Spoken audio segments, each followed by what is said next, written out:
The phone call came unexpectedly, right in the middle of an ordinary day. A dull sense of anxiety squeezed my chest when Oliver's name lit up on the screen. I hadn't seen him in years, but his voice was just as I remembered, calm, confident, penetrating straight into my consciousness. He said he wanted to stay with us for a few days. The tone of his words left me no choice, and I agreed before I even had time to process my emotions. Oliver always knew how to make people do what he wanted, and now it worked again. I stared at the phone screen long after the conversation ended, as if trying to discern something that might help me prepare for his visit. The next day, he appeared on our doorstep. His silhouette, tall and assured, momentarily blocked out the daylight.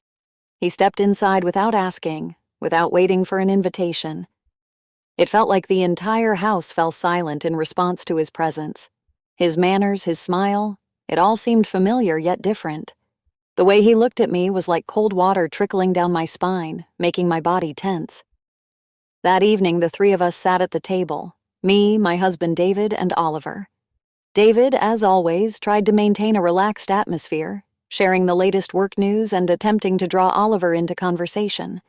But Oliver responded with short phrases, glancing at me over the rim of his wine glass, and I felt his gaze linger. There was something more than mere curiosity in his eyes. I avoided meeting his gaze, trying to focus on my actions, but the tension seemed to saturate the air, making it heavy. After dinner, I stayed in the kitchen alone. I tried to immerse myself in familiar chores, washing dishes, wiping down the counters. These tasks usually gave me a sense of order and calm. But now, I couldn't concentrate. Suddenly, I heard someone enter the kitchen. I turned and saw Oliver standing in the doorway. His presence filled the room, and I felt something flutter in my chest. "Everything's changed," he said, as if stating an old truth. I didn't know how to respond. The words caught in my throat. Oliver took a step closer, his gaze holding mine, a silent challenge in his eyes. Too much of our shared past had remained unspoken, and now, with him here again, that past seemed to come alive. When he left, I stayed in the kitchen, trying to take a deep breath, though it felt like there wasn't enough air. This day was just the beginning, but it had already shaken the balance I had grown so used to. That night, I had dreams that seemed to carry me back to the past. I was a teenager again, in our old house, and Oliver was there. His gaze, heavy and demanding, filled me with both fear and an unbearable desire to earn his approval. In those dreams, I swung between detachment and a yearning to get closer to him, and his presence was at times a dark shadow, at others an unreachable light. When I woke up, there was still a lingering sense of emptiness and unease. I glanced at the clock. It was still early, but any hope of sleep was gone. When I went downstairs to the kitchen, I found Oliver sitting at the table, reading something on his phone. He looked up at me, and I felt those same old emotions stirring inside, the ones that had come to me in my dreams. Breakfast was a tense silence, broken only by the clinking of spoons and cups. David had left early for work, leaving just Oliver and me. He looked at me as if studying me, and then broke the silence. "I remember when you were a teenager, you were so honest, so alive," he said, not looking away. "You never tried to hide your feelings." His words struck me. I felt tension tightening in my body. It was as if he was trying to awaken something in me that I had long buried deep within, those emotions and desires I had tried to forget. I looked up and met his eyes, and for a moment I felt scared. Not for myself, but for what he could see in me, for how well he understood my weaknesses. I decided to change the subject and got up to pour myself more coffee. When I returned to the table, Oliver handed me a cup of tea, and his fingers brushed mine for a moment. The gesture was too personal, too close, and I felt my heart begin to race. This was all wrong. I quickly pulled my hand away, pretending to be busy with something else. "I'll go. I need to sort out a few things," I said, trying to escape the awkward closeness. I felt that if I stayed even a moment longer, something would give way, and there would be no turning back. Oliver looked at me and nodded, but there was something in his eyes that made me even more uneasy. "We'll talk tonight," he said. It wasn't a request, but a statement of fact. I felt a tightness in my chest from conflicting emotions. Part of me wanted to refuse, to hide, to run away. But another part, deep down, was somehow looking forward to that conversation. In the evening, Oliver invited me to the living room. I had felt it coming, as if it were some inevitable moment when our hidden shadows would have to come to light. The room was silent, broken only by the soft crackling of the fire in the fireplace. He motioned for me to sit down, and I reluctantly followed him. We sat across from each other, and I noticed the way his gaze pierced me, as if he were trying to see something beneath my surface. The atmosphere grew increasingly tense as Oliver began talking about how much he had changed over the years. His voice was calm, but there was something unspoken behind each word, something he wasn't saying outright. "I missed your liveliness, the real Sarah I once knew," he said, and his words hit a sore spot. I felt his words awaken something long forgotten, something I had tried to avoid. He knew how to play on my emotions, how to find my weaknesses, and now, with every word, I felt more vulnerable. But I had to hold on. I tried to suppress the spark that unexpectedly ignited inside me, tried to focus on my thoughts. "Why did you come back?" I asked, hoping to steer the conversation into safer waters. Oliver looked away, smiling with some secret thoughtfulness. "Maybe I felt that something was left unfinished," he replied evasively. I nodded silently, knowing I wouldn't get the truth from him. Another pause settled between us, filled with unspoken words and tense glances. My internal struggle intensified. Part of me wanted to just get up and leave, but something else held me back. Oliver broke the silence, leaning slightly forward, his eyes staring intently at me. "I can see you're not the same, Sarah. It's like you're living someone else's life. And it weighs on you," he said. And his words sounded like a challenge. That phrase stirred a storm of emotions. He had touched something deeply personal, something I had carefully hidden even from myself. It felt like a blow, and I rose to end the conversation. But Oliver suggested we take a walk, his voice almost pleading. I knew it would be a bad idea, but the words slipped from my lips, and I agreed. We walked along the dark street in silence, surrounded only by the cold night air and the distant sound of cars. At some point, I felt him take hold of my hand. I stopped and turned to face him, unsure of what to expect. His gaze was strange, full of tenderness and a dark determination. "You're different," he whispered, his voice quiet but firm. "Not at all the person others know." I felt something tighten inside, as if I were being exposed. That gaze, that moment felt surreal, as if we were outside of time and space, and all the prohibitions had suddenly ceased to matter. Oliver slowly moved closer, and I felt his hand cup my cheek, his fingers softly gliding over my skin. I didn't pull away. It felt like nothing else existed around us. His gaze was locked on mine, and I could see in his eyes what I feared, but also what I desired. He leaned in, and his lips brushed against mine. It was a soft, cautious kiss, but there was a restrained passion behind it. I froze for a moment, then allowed myself to respond, feeling everything inside me crumble. It was wrong, but in that moment, I didn't want to think about the consequences. I felt his other arm wrap around my waist, pulling me closer, and all I could do was give in to the moment. When I pulled away, my heart was pounding. I looked at him, trying to figure out what to do next.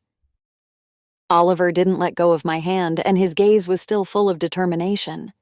But I knew this was a dangerous game, and I had to decide where to go from here. Memories overwhelmed me with unexpected force, as if I suddenly found myself back in the past. My teenage years were full of anxiety, where every word and every look from Oliver mattered so much to me. Back then, he seemed like the pinnacle of everything, with his stern gaze and the rare praises that I longed to earn. His sternness sometimes burned me, but at the same time it attracted me, like some forbidden magic.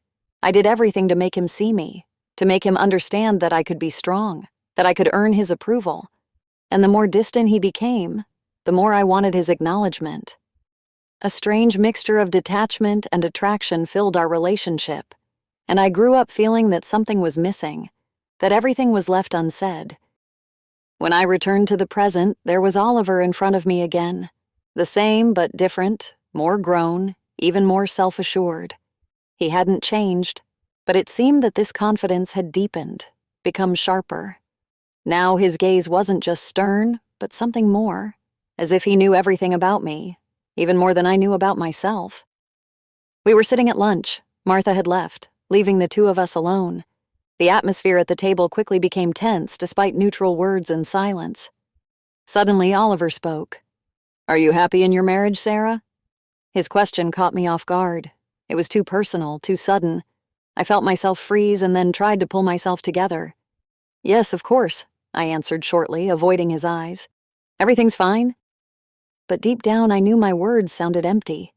Something in his voice made me feel that vulnerability again, the one I had tried to forget. Oliver leaned back in his chair, not taking his eyes off me, and there was something sharp in his gaze, as if he knew I was lying, and it gave him a certain power over me. He said nothing, but the silence between us was filled with too many unspoken words. I got up from the table, intending to leave. It was all too much. His probing questions, his scrutinizing look, my own emotions that had surfaced and wouldn't leave me alone. But as I turned to leave, he stood up and grabbed my elbow. I stopped, meeting his gaze. There was something in his eyes that made me freeze. It wasn't the usual irritation or sternness. It was a certain softness and determination that I couldn't ignore. Time seemed to stand still, and I could no longer pretend I didn't feel this pull. Oliver moved closer, and I didn't step back. His lips touched mine, softly yet confidently, and I felt something explode inside me. I responded to his kiss, allowing myself to forget everything. My life, my duties, my past. But then realization struck me. This was wrong. I pushed him away, stepping back, and saw confusion and hurt fill his eyes. Without saying a word, I turned and ran out of the room. My heart was pounding. Everything inside me was in turmoil. Fear, excitement, guilt. I ran, not knowing where, just as long as it was far away from him, from these feelings that had overwhelmed me. All my confidence, my familiar life suddenly seemed shaky, like sand, and I felt that I couldn't find solid ground. I avoided Oliver all day, trying not to cross paths with him in the kitchen, the living room, or the garden. I wanted to distance myself from the feelings that had started to emerge. I felt that every time he was near, every time he looked at me, it became too overwhelming. I didn't want to feel my own boundaries collapsing again. David noticed my strange behavior. He tried to talk to me, but I brushed him off, blaming it on fatigue. His worried gaze followed me for a long time. I saw confusion and concern in his eyes, but what could I say? I couldn't admit what was happening. I could barely admit it to myself. Oliver wouldn't leave me alone. I knew he was watching me. I noticed his shadow in the doorway when I was going about my tasks. At some point, when I was alone in the room, he walked in and closed the door behind him. His gaze was focused on me, and I felt myself tense up. "We need to talk, Sarah." His voice was insistent, but there was a softness in it. I flinched, feeling a wave of panic rise inside me. All I wanted was for him to leave me alone. "Don't come near me, Oliver," I said coldly, trying to maintain some semblance of a boundary. "Just leave." But he didn't back down. His eyes studied my face as if he was searching for something I was trying to hide. "You're afraid because you feel it, Sarah. It's awakened in you and you can't ignore it," he said, stepping closer. I turned away, feeling tears welling up. I needed to leave, to escape, to keep his words from seeping into my mind. I slipped past him without looking back and left the room, leaving him standing in the emptiness that had formed between us. Later, when I met Julia, she noticed my withdrawn demeanor. She looked at me with suspicion and asked if I was okay. I knew I could have told her, but the words got stuck in my throat. Instead, I just smiled and said everything was fine, that I was just busy and tired. Julia looked unconvinced, but chose not to press further. That evening, as I was getting ready for bed, I noticed Oliver lingering at my door. He stood there, hesitating to come in, looking at me in a way that made something inside me stir. I knew that tension was building between us, something that might one day burst out, and it was becoming harder and harder to pretend that I didn't feel it. Oliver found a moment when we were alone in the house. David had gone out, and I was busy with my usual chores in the kitchen when Oliver walked in. I felt his presence immediately. It was insistent and uneasy, as always. He stopped in the doorway and I turned to look at him. "Sarah, we need to talk." His voice was resolute, almost commanding, and I knew it would be a difficult conversation. Something tightened inside me as his words hung in the air.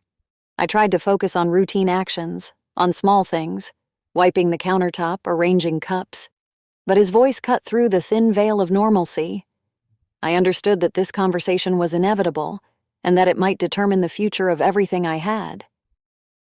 "There was always something more than just a sister." His voice was low and he stepped closer, looking directly into my eyes. "I always felt it." These words, finally spoken aloud, struck me. I froze, as if time had stopped, and everything around me lost its meaning. My emotions were chaotic, and at that moment I finally admitted to myself what I had been trying to avoid for so long. What seemed forbidden was now not just real, but overwhelming. His confession stirred something wild and alive inside me that I had long buried. I felt something break inside. The struggle I had fought with myself all these days suddenly seemed futile. Because this attraction, his gaze, his touch, that magnetism, was what I had been missing. My marriage with David was safe, comfortable, but it wasn't the fire that stirred my feelings.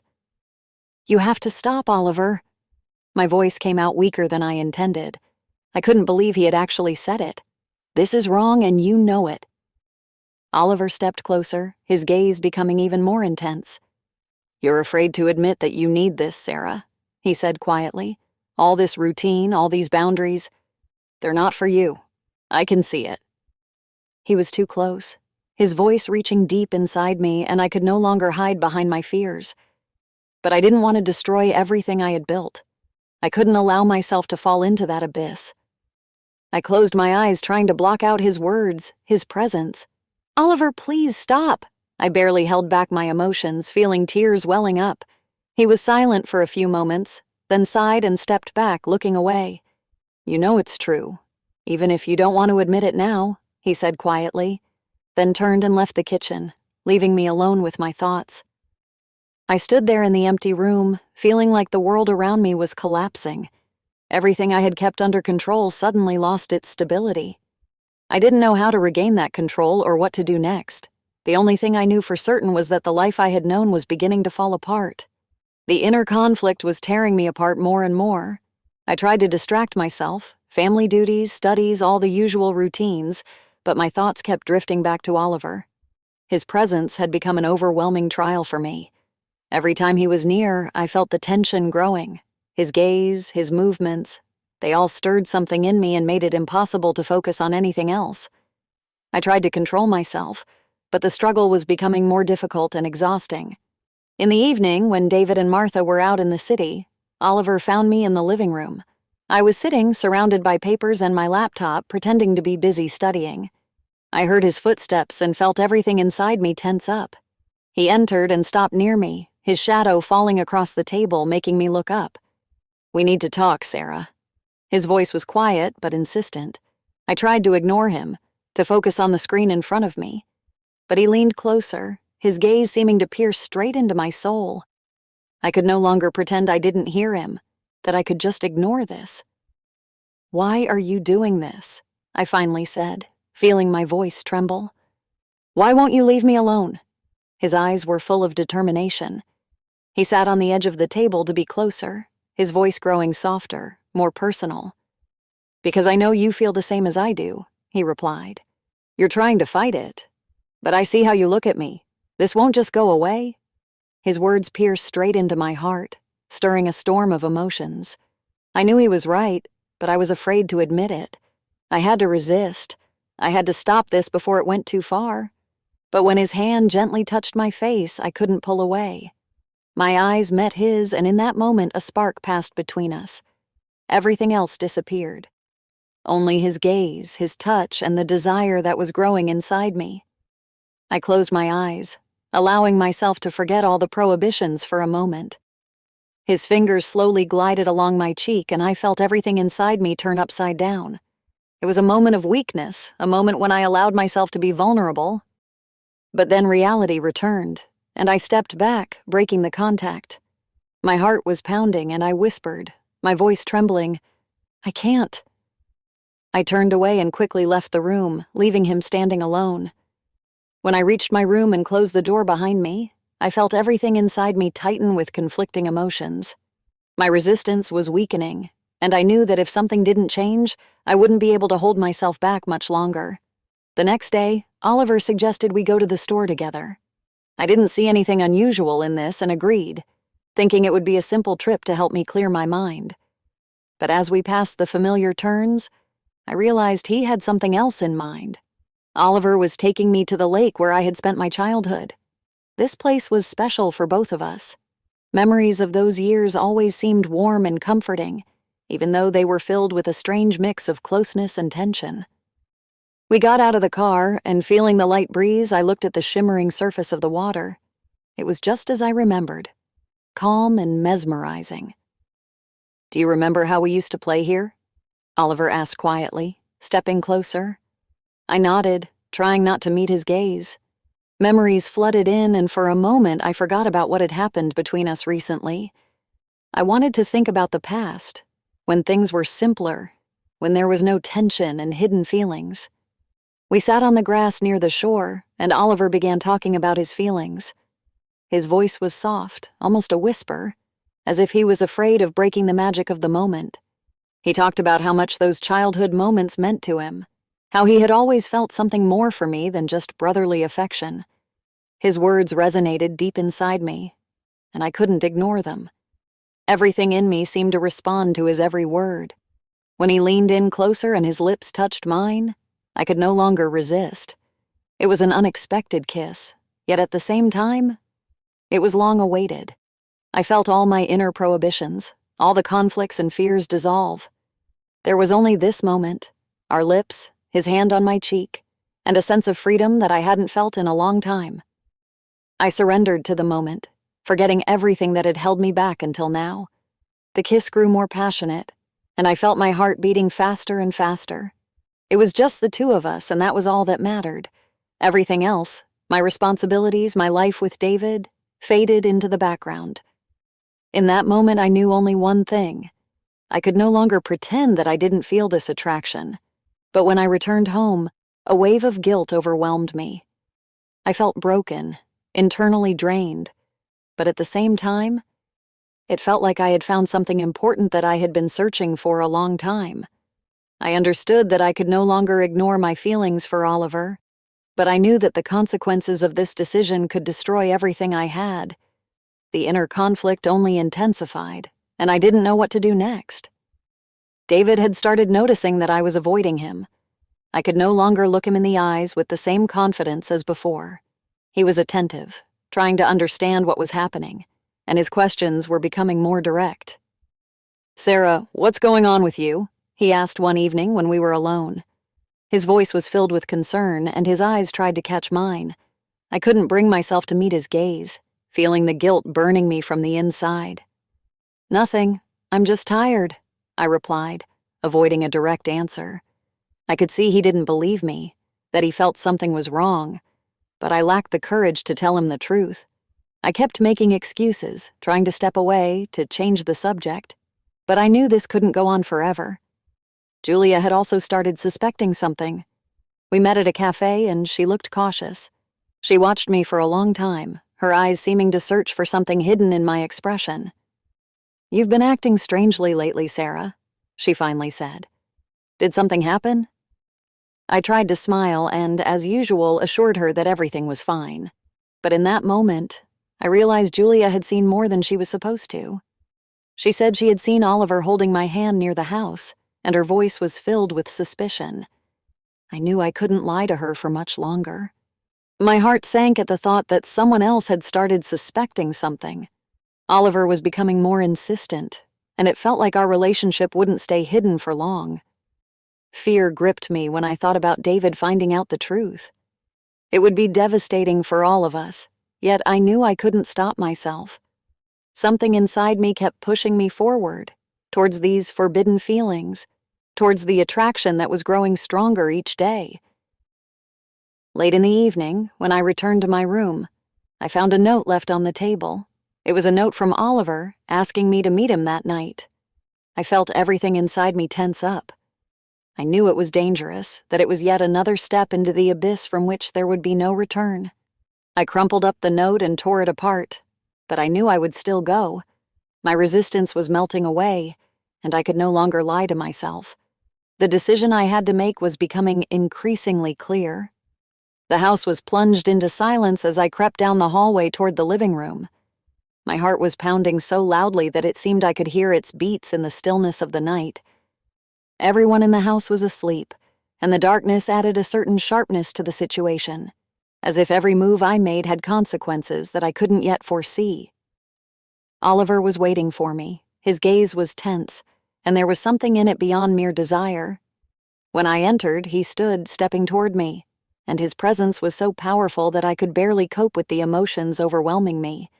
There was a tension between us that couldn't be ignored. It had been building for days, and now it had become almost unbearable. He didn't say a word, just came closer, and I felt something break inside me.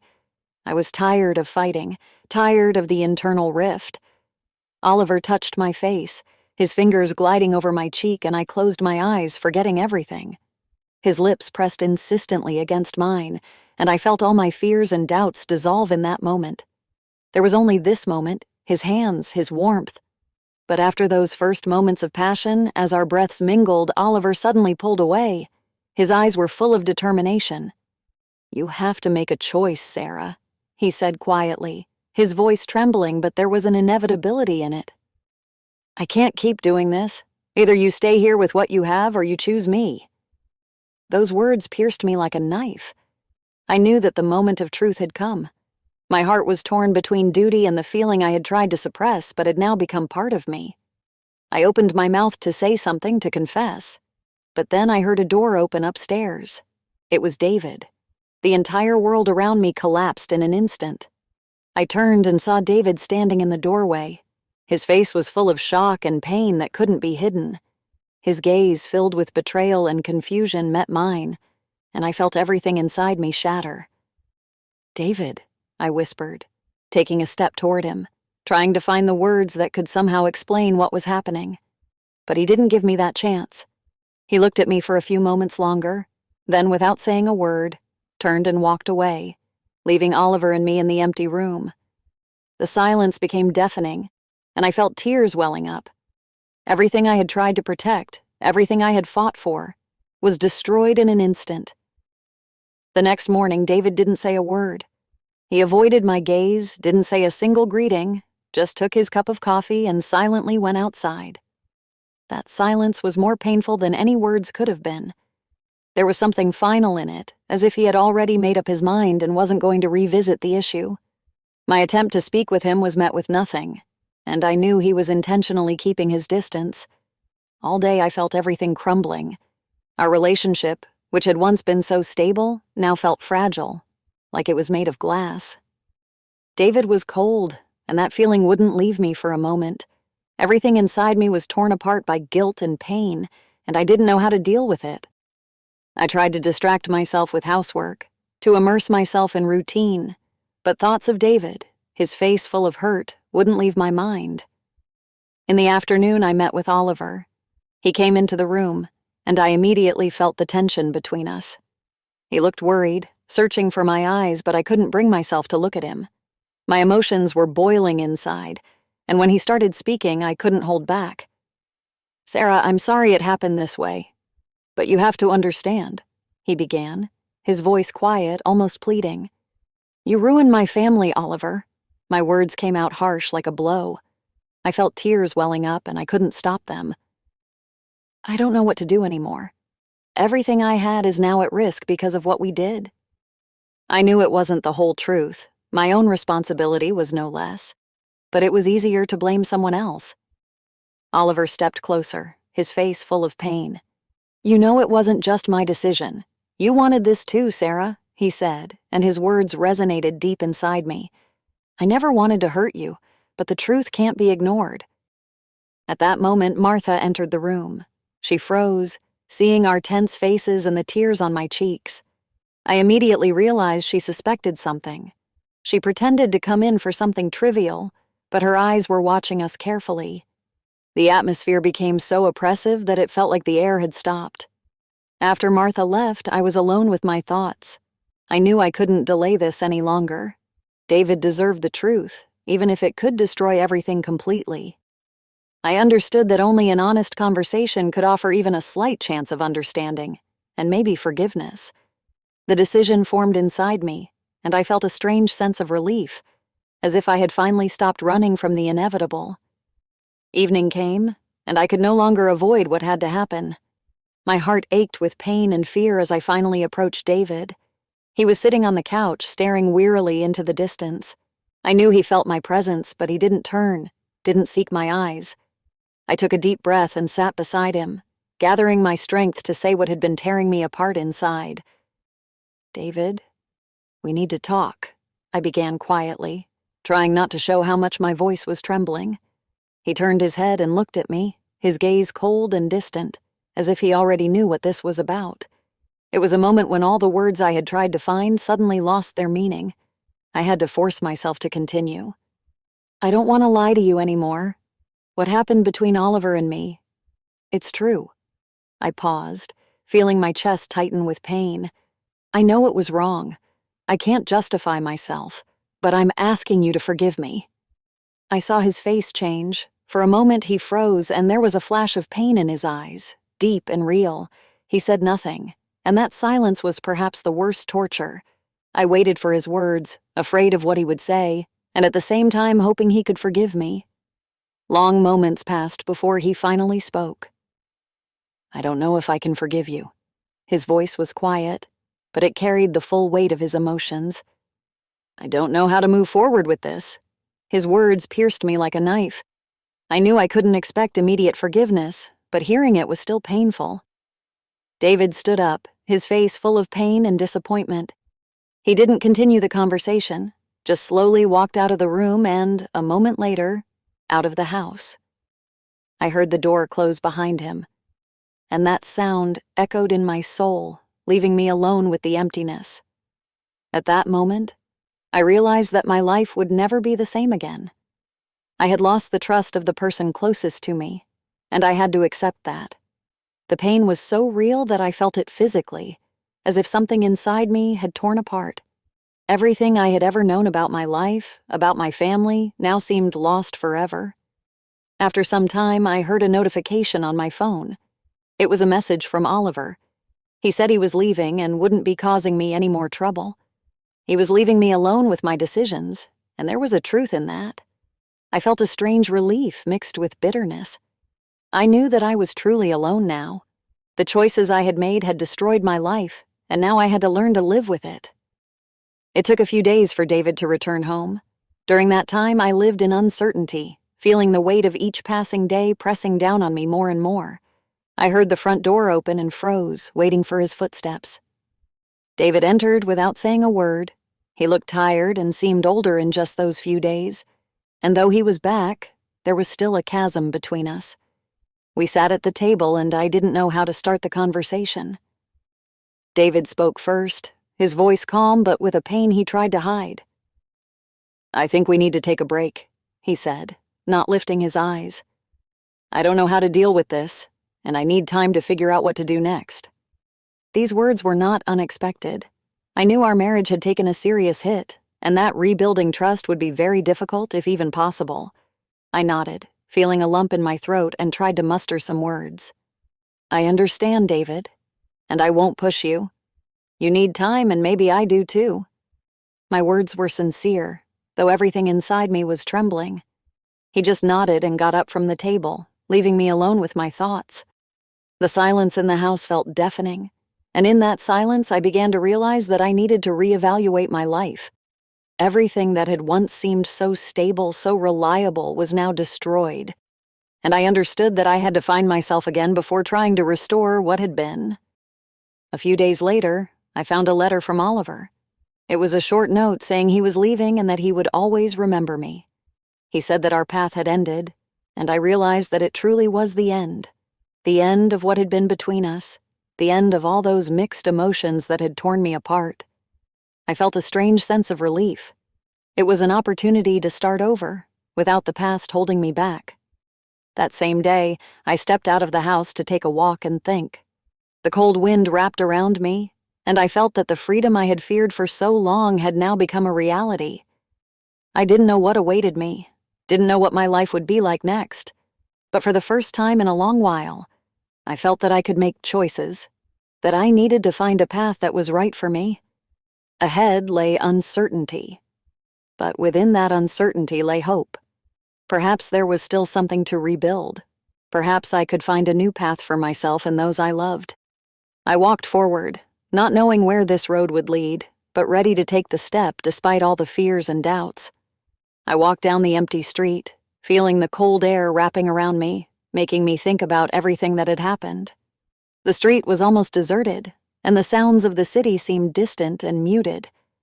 I watched my steps, one after the other, trying to find some solace in them, but my thoughts wouldn't let go. Everything that had happened felt like part of a dream, strange, yet so real. I remembered my actions, my past, and tried to understand where exactly I had lost myself. When had I stopped living my own life and started living for others? For David, for Oliver, for everyone around me, but not for myself? I realized I had never asked myself that question, that all this time I had been living in the captivity of expectations and roles I had set for myself.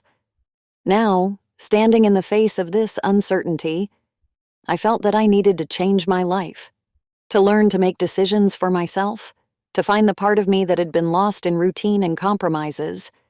Everything I had known before, everything that had seemed stable and reliable, was now gone, leaving a void that needed to be filled with something new, something real.